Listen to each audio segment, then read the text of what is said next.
आमदार साहेब, आज जुन्नर तालुक्याच्या पश्चिम पट्ट्यामध्ये आपण बुडीत बंधाऱ्यासंदर्भाचं नियोजन केलं. आपण मनसेचे एकमेव आमदार आहेत, एकुलते एक आमदार. सध्या एक गाणं व्हायरल होतंय, मी एकुलते एक काय बी करील. हे गाण्याकडे तुम्ही कसं पाहता आणि तुम्ही काय सांगाल? ना, मी पाहतोय काही लोक त्या गाण्यावर एक वेगळ्या पद्धतीचं ते खरं तर आपली स्वतःची भावना मांडण्याचा प्रयत्न करतात. ते मी पाहिलं एकदा की काहीतरी त्यांनी असं केलं, मी एकुलता एक, मी पाटलाचा लेख आणि मी काही करेल.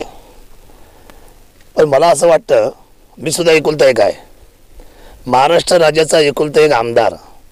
त्यामुळे मी सुद्धा असं आपल्याला सांगू इच्छितो या गाण्याच्या माध्यमातून, मी एकुलता एक, मी शिवजन्मभूमीचा लेख, मी माझ्या जनतेसाठी काय बी करेल, ही धारणा माझी आहे.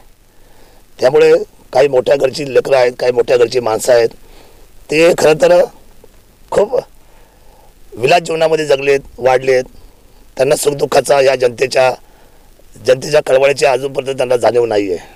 पण माझ्यासारखा माणूस जो तळागाळामध्ये रोज राबतो, काम करतो, मी जरी एकुलता एक असलो तरी मी या शिवजन्मभूमीचा लेख आहे आणि मी माझ्या ह्या मातीसाठी, माझ्या या जनतेसाठी मी काय बी करेल, एवढंच तुम्हाला सांगतो. धन्यवाद. जुन्नर तालुक्याच्या विकासासाठी झपाटलेले आमदार ते म्हणजे शरददादा सोनवणे मनसेचे एकमेव आमदार आहेत. इतर मंडळी टिकटॉक करतायत, मी एकुलता एक काय बी करेन अशा प्रकारचे वेगवेगळी गाणी म्हणतायत. मात्र आमदार शरददादा सोनवणे म्हणतात, होय मी एकुलता एक, मी शिवभूमीचा लेख, ह्या जनतेसाठी काय बी करेल. अशा प्रकारे जनतेचा कळवळा असलेला आमदार जुन्नर तालुक्याला लाभला आहे. खरं वास्तविक हे जुन्नरकरांचं भाग्यच आहे असंच म्हणावं लागेल.